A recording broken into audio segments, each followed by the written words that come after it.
Presidente,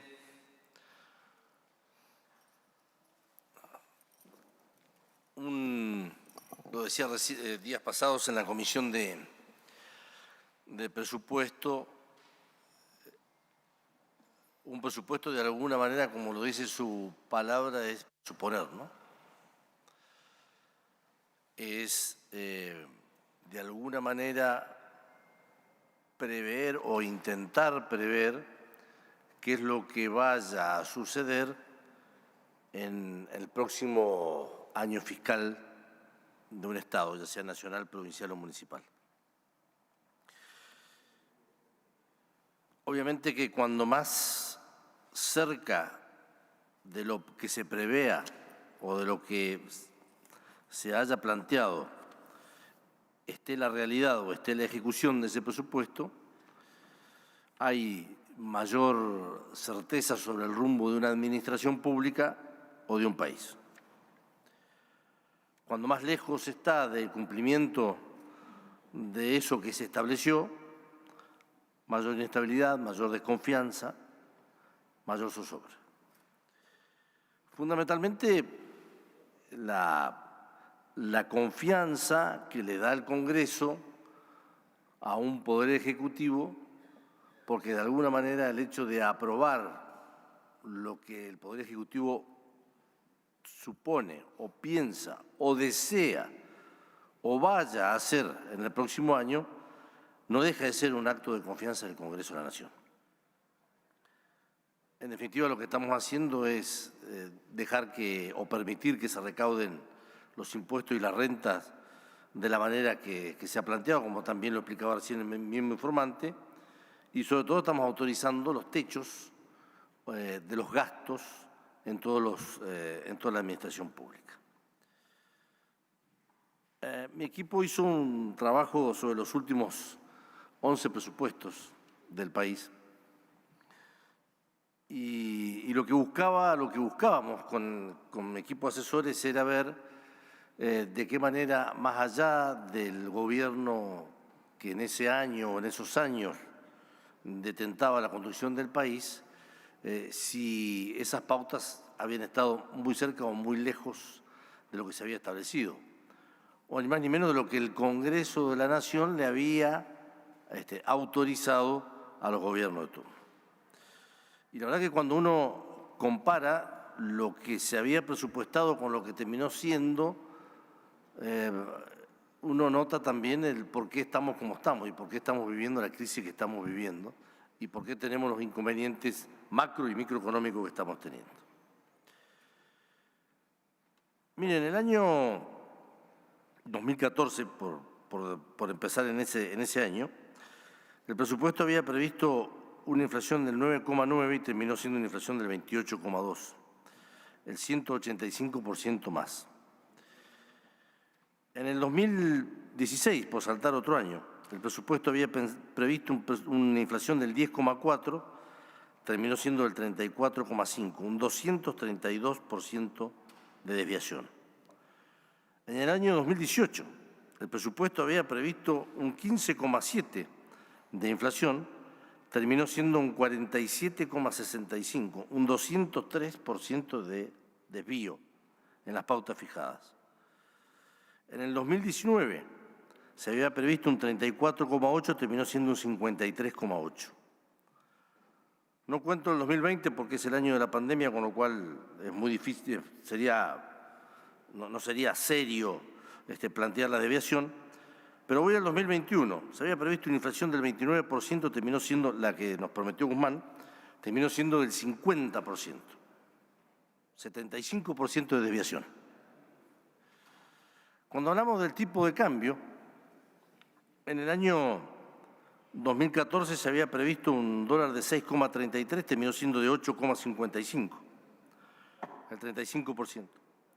En el 2015 se había previsto un tipo de cambio de 9,45, terminó en 13,40, el 41,8 de desviación. 2016 se había previsto un tipo de cambio del 10,6, terminó siendo de 16,10 pesos, el 51,8%. 2018 se había previsto un tipo de cambio en el presupuesto de 19 pesos con 30, terminó siendo 38,60, el 100% de desviación en ese momento. O en el 2019, que se había previsto un tipo de cambio de 40 pesos con 10 y terminó siendo de 63, el 57%.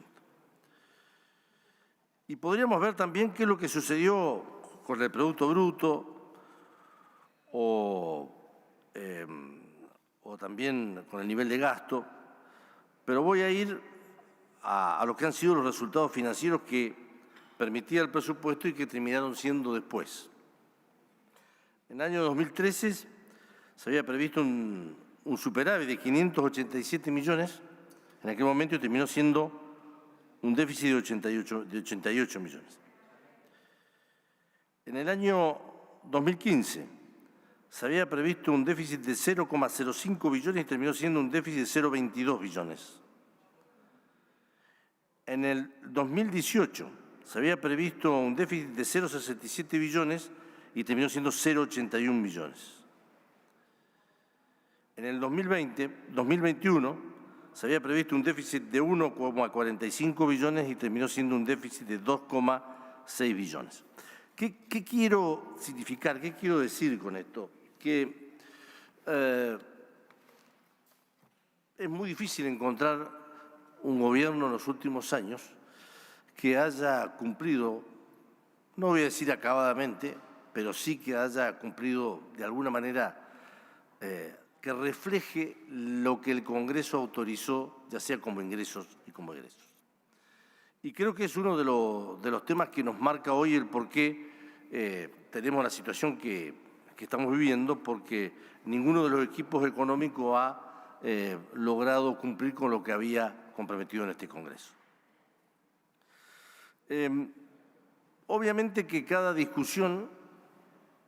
del presupuesto de la Nación, sobre todo en épocas tan difíciles como las que vivamos viviendo, es un momento de tensión en la relación nación-provincias.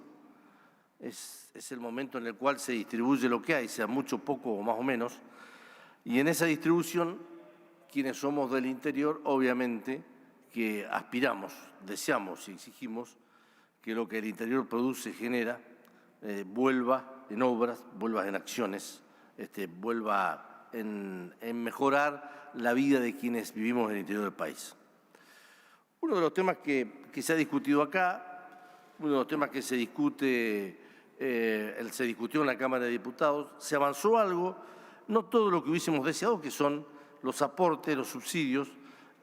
a todas aquellas actividades que tienen importancia para nosotros. Uno es el transporte,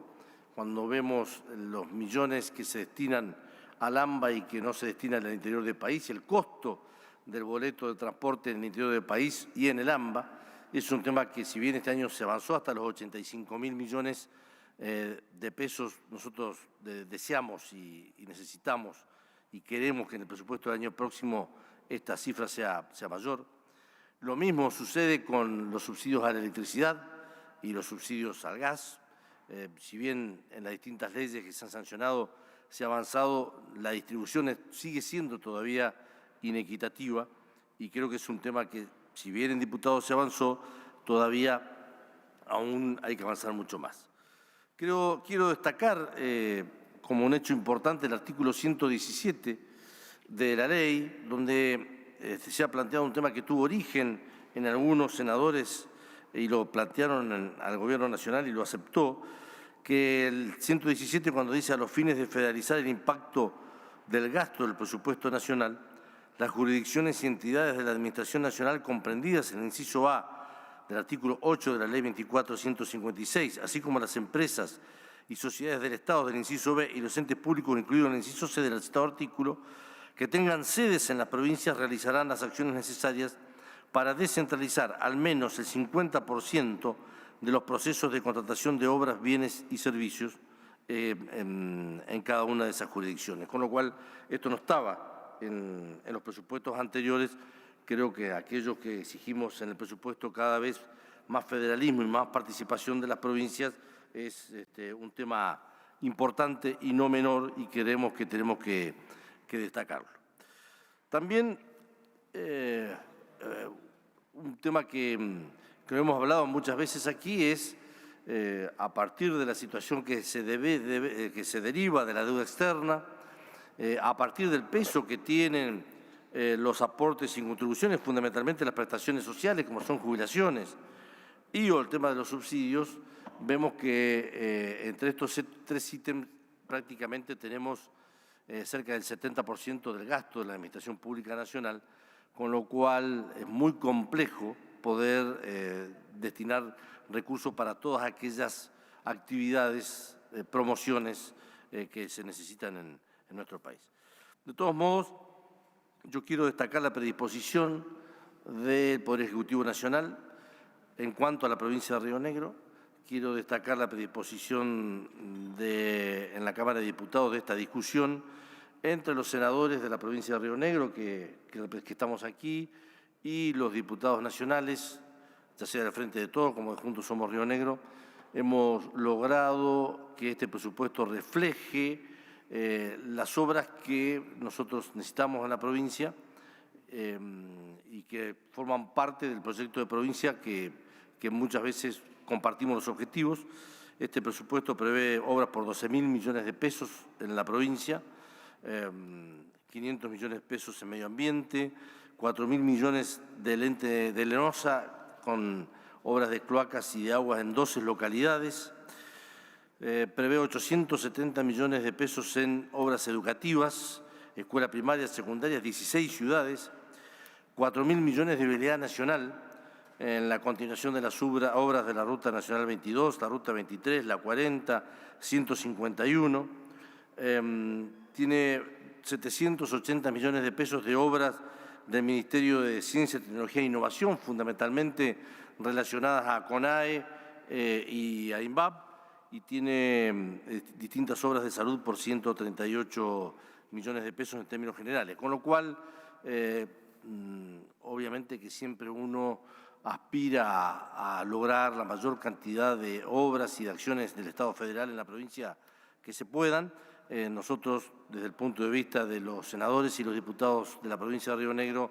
hemos logrado por lo menos garantizar que este presupuesto refleje